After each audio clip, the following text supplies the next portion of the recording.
Hoş geldin Ерке. Қалайсың? Бүгінгі күн қалай өтті? Балабақшада не істедіңдер?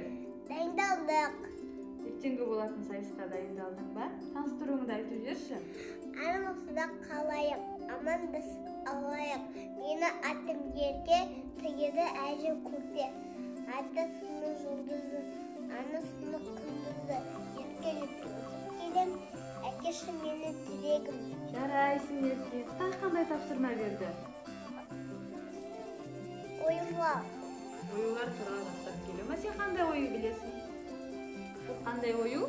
Қошқар мүйіз. Қошқар мүйіз туралы не білесің? Қошқар мүйіз. Қазақта ойы бар қошқар мүйіз. Сибирь осы сайыптар көбейген.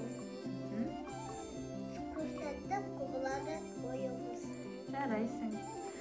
Баяғы заманда қазақтар, ата-бабаларымыз қошқар мүйіз оюын қазақтың отар малы көп болсын, молшылық болсын деген ниетпен құраққа салатын болған.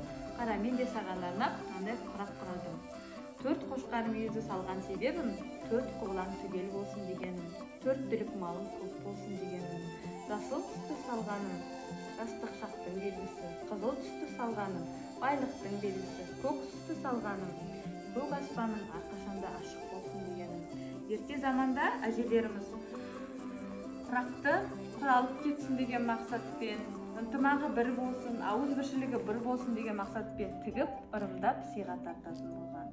Мен де сенің ертеңгі болатын сайысыңа сәттілік тілеймін. Зейінің ашылсын, әрқашанда жолың